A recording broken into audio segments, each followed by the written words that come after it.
Is it going to cost you more than 50 grand for your whole 4 years of college? That's kind of scary. You're 17 to 20 years old, maybe early 20s. Do you really want to jump into having that extreme amount of debt? It's BS. It's accepted by society. I think it's very wrong. Build a business so that you have the business to fall back on. Hey everyone, Rachel Esley here, and I am here with my friend Marissa Romero. Well, I'm not here with her. She is over in Colombia. I'm over here in California, but we are both affiliate marketers. Her YouTube channel is all about affiliate marketing. She went from making $400 a month, trying out e-com, and then deciding to go the affiliate marketing passive income route and making $10,000 a month, teaching people how to do it on her YouTube channel, teaching people how to grow their YouTube channels and how to get into online business.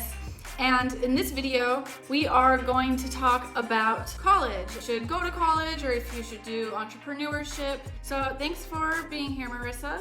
Yeah, thank you. No, it's a big honor to be here, and I'm happy to share this value with the audience. So could you let us all know your experience with college and what led you into entrepreneurship? Yeah, absolutely. I would say that I went the traditional route in life. You know, in high school, I was a jock. I played all these sports. I took AP classes. I made sure I was getting good grades. I would freak out if I got a C+ in a class. But, I got accepted to all these universities, and I thought, for sure that was going to be my route. University, career, retire when I was whenever. So what I did was, I went to a 4-year university first. When I entered college, we were in a recession. It was like 2008-ish, 2007. I'm like, okay, I need to just find a major that's going to allow me to get a job, because if not, I won't have a job because we're in a freaking recession. So I chose engineering just because I knew the world would always need engineers, and I knew the job market is always demanding of engineers. So I'm like, okay, I think I could be an engineer. So I just kind of dove in and started taking calculus and physics and all these different things. But really, it wasn't my passion at all. I just, it was a challenge. I'm like, yeah, I'm going to do this. Like, there's no girls in engineering. Ooh, I'm going to do it. So I graduated after 5.5 years of undergrad from Sacramento State with my civil engineering degree. I got an internship after that. That was actually a pretty fun internship I got to do. But ultimately, I was a civil engineer for 6.5 years. At one point in my career, I had kind of climbed the ranks really high at my job. I worked for the government, the transportation department. And I was just kind of like, okay, now what? So I was making good money. I was comfortable. Like, the government benefits were great, but I was just kind of stuck. I'm like, okay, what now? So I'm like, well, I guess I'll just go back to school and get my master's degree. So that's what I did. I went back and I got my master's degree in construction engineering. Things were okay. Life was good. There wasn't anything wrong. And it was the summer of 2016 where I went on my first trip to Europe, really outside of the US, kind of, with my family. And it was that trip where I was like, what the F? Like, there's way more to life than the 9-to-5 and all this stuff, and the way that Europeans think about work versus vacation versus, really honoring, like, we live to work, and they do the opposite. And that really hit me. And so that was the point where I was drowning kind of in student loan debt. I had quite a bit of it, and I wanted to change that. And I realized there's no way I could work for the government and be an engineer until I was 61 years old. So that is the turning point of when I went from, engineer, what do they call it? A wantrepreneur to being an entrepreneur. So when did you quit your job? I quit my job. So at the making of this video, it's July 2019. I quit my job March of 2017. I realized this the summer of 2016, quit my job less than a year after that. I graduated from my master's degree December 2016. 3 months later, I shocked the world, my parents, friends, and I'm like, I'm out. Like, I quit. I was going off the savings, and I'm like, I have to do this. I want to explore. Like, I want to see what the online business opportunity could bring to me. So maybe people here are thinking, do you regret going to college? Do you think it was a waste? I mean, I don't even know what an engineer is, but do you think it was a waste that you went, or because you're not doing any of that now, or did it help develop you? I absolutely don't think any of it was a waste. Would I redo things differently? Absolutely. But I don't think things are a waste. And I think this is a great question, because a lot of times when people are, stuck on that, like, oh, I already invested this amount of dollars into college and into this career, they feel bad if they don't do it. I mean, it's completely fine, because for For starters, I learned a lot in college. I learned organizational skills, time management. I learned, how to learn things really fast and present them in front of a class. For my engineering career, I learned how to do public speaking. I learned how to write emails professionally. I mean, that's really a skill that is like really important. I just learned all of these things that then in turn transferred over to being my own boss and being my entrepreneur. And I would say that, yes, I would do a lot of things completely different. Knowing what I know now, I probably would not go to college, but I don't regret any of it. And you shouldn't either. If maybe you're in the situation where you're thinking about leaving a job to start your business journey or leaving a job to get another type of job, don't feel bad about switching paths in your life, even if it is the complete 180 of what you started, because it's almost impossible to know when you're a teenager, even in your early 20s, hell, even in your mid 20s and when you're 30, to know what your true passion is and what you want in life. So don't feel bad about completely switching directions. It's completely normal and it's completely fine. So yeah, I think a lot of people watching this, so they maybe already did the college thing and they're in the job and they want to do that whole 180 and they're like, should I do it? Like, do I have permission to do it? Who's going to give me permission to do it? There's also the people, they may be already in their college journey. They already started. They're like maybe a year in, maybe they're halfway done, or maybe they're almost done and they're wondering like, do I just keep doing it? Do I quit? And then or drop out now? And then there's the people like that are in high school that are like, well, should I go? I don't think I want to go, or I'm not sure if I should go. What would you say to the people who are not sure if they should go or not and they're thinking about going? Or maybe they just started and they're like just a little bit into it. Mm-hmm. Yeah. Well, one of the first things I would ask is, what is the situation with their college tuition? Are you going to have to pay tuition? If so, how much? Are you getting any type of financial aid or scholarships? Because one reason why I think college is a good idea, and I think, because in Europe, in most of the countries in Europe, and even exploring some of the universities here in South America, a lot of the tuition costs are non-existent or very, very, very cheap. So my first question would be like, hey, do you have a full ride scholarship? If the answer is yes, go. Take advantage of that and take advantage of being able to have somebody else pay for your college bills. If you're going for sports and athletics, I also think that's a good reason to go as well. I mean, that's if you're gifted enough to have that athletic ability and to play on a team in college, I would say do it, because you'll never have that opportunity again. If you think that your passion involves something in the sciences or the engineerings or being a doctor or a lawyer or something very, very specific that you have to get a certification or an in-depth degree, I would say, of course, do it. I would also say to people asking themselves to go, or if they're in their early stages and thinking if they should drop out, will these classes benefit you for your long-term dreams and passions? Like, do you know what your passion is? Because if you're just in college or wanting to go to college just to go, that's not really a good reason. Because if you're going just because you got accepted, or you're going because all your friends are doing it and you'll feel weird, like you might have the FOMO syndrome, then that's probably not the best reason to go to college. Because if that happens, a lot of times people just end up picking a random major. And, there's just some majors that in my personal opinion, that you just can't make money off of, in the long run. There's just no job market, and I don't even know why the universities have these majors, anymore. But, those are some of the things I would consider, especially going back to the tuition cost. Is it going to cost you more than 25 grand per year? Is it going to cost you more than 50 grand for your whole 4 years of college? That's kind of scary. I mean, think about you're very young, you're 17 to 20 years old, maybe early 20s. Do you really want to jump into your young adult career having that extreme amount of debt? And that is something that it's BS. It's something that people just think it's an okay thing. It's accepted by society. And I think it's very wrong. It is accepted because in high school, when you're in high school, they're just teamed up with the colleges. The high schools are not teaching you about personal finance and credit and debt and calculating these numbers. How much is it going to take to go to school?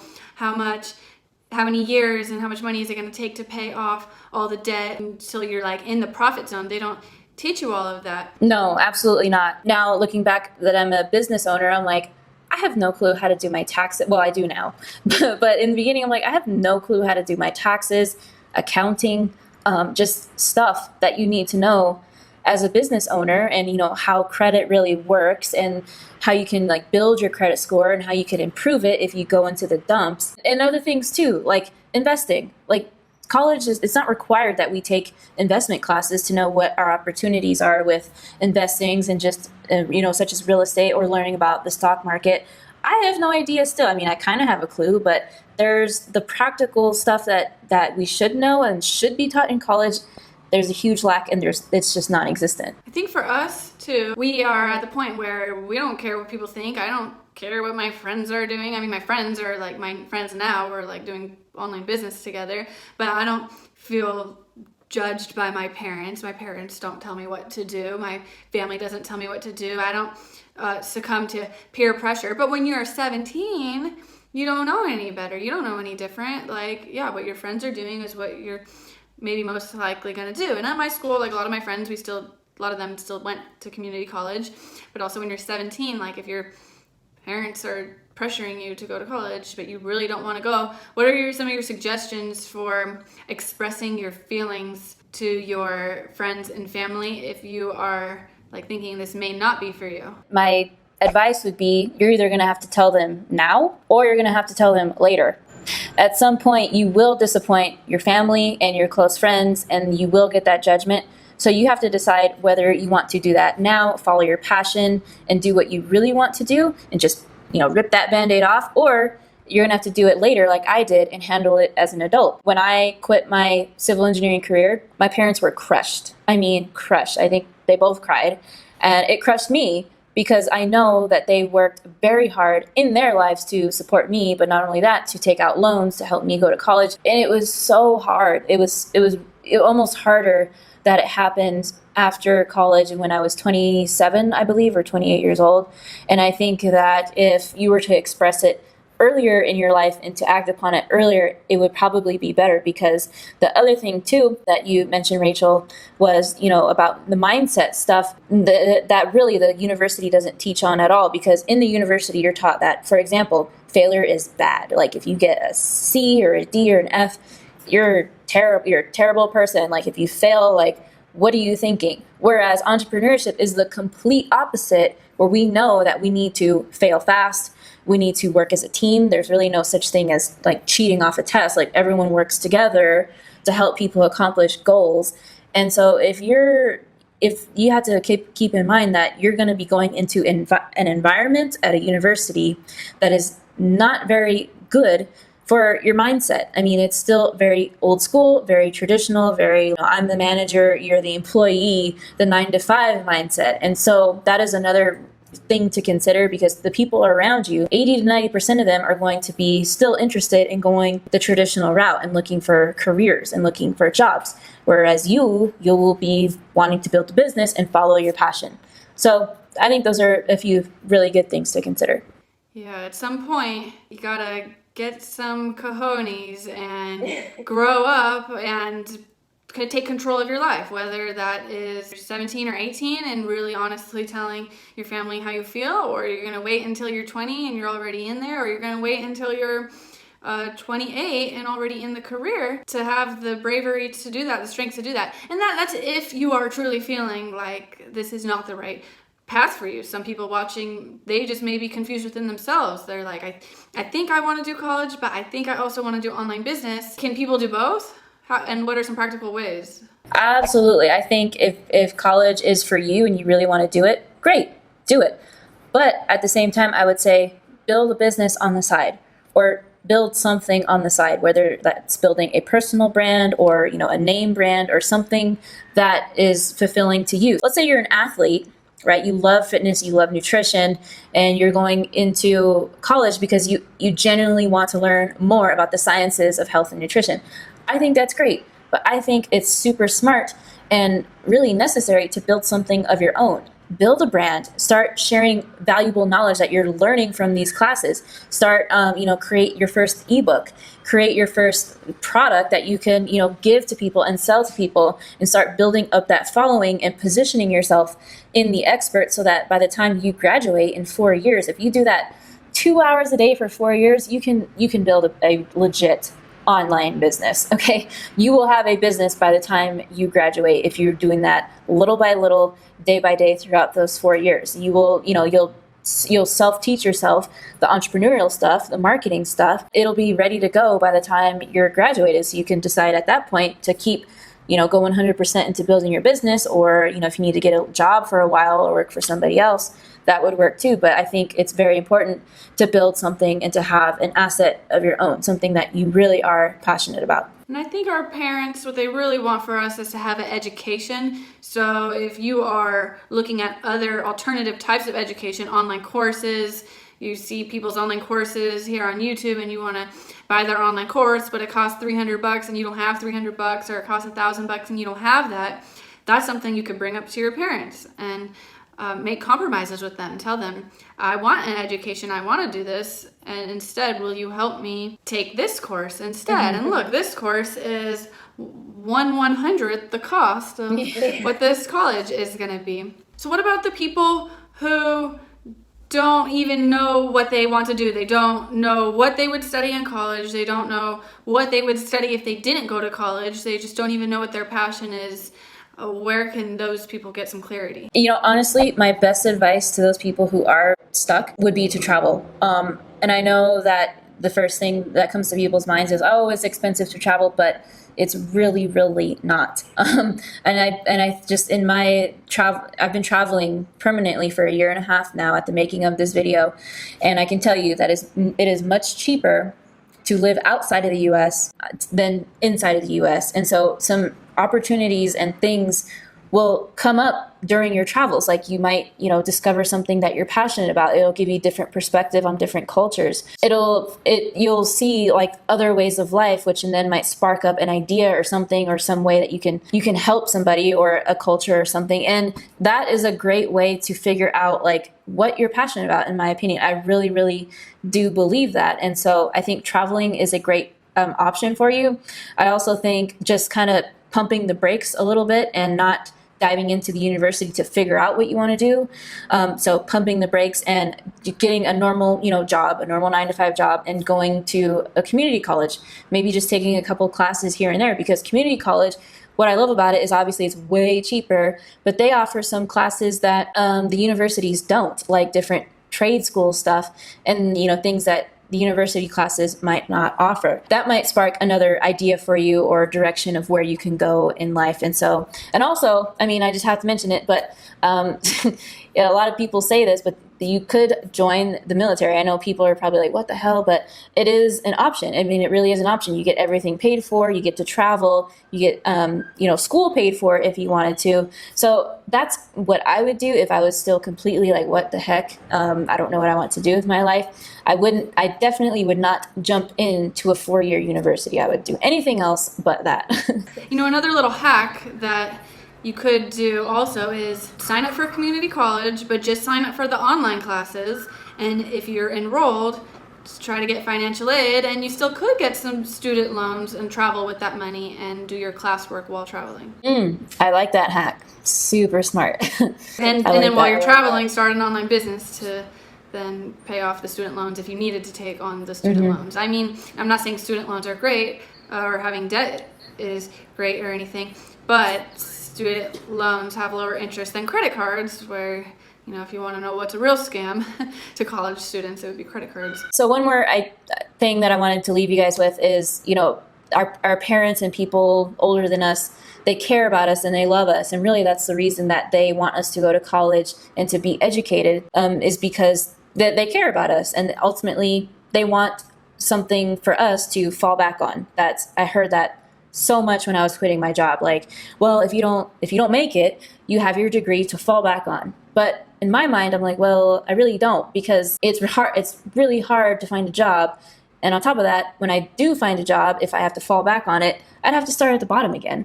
And so my message to you guys is build a business, so that you have the business to fall back on if you decide to go to the college route, or if you're traveling, or whatever you decide to do. I would say, as fast as you can, build some type of business for yourself so you can have that asset to fall back on for the rest of your life. So a lot of people might be thinking, well, it's hard to start a business. How am I going to learn to start a business? I need to go to 6 years of college to learn how to start a business. No, to learn how to start a business, you could just check out Marissa's YouTube channel, and there are a ton of trainings on how to make money online and have an online business from your laptop while traveling. So be sure to subscribe to her channel and check out her videos. I'll put a link in the description below. There you can also check out her interviewing me on my college experience. And if you guys have questions, be sure to leave them in the comments, because then we'll come back to the comments and answer all your questions. We wanted these videos to be really helpful because we're passionate about helping people live a life of freedom. Absolutely. Yeah. Thank you so much, Rachel. And yeah, guys, be sure to subscribe to her channel as well. Hit the notification bell, because what we both specialize and what we both teach a lot on both of our channels is not only how you can make money online, but how you can make money online without even owning a product. So thanks, Rachel, for having me. See you guys in the next video.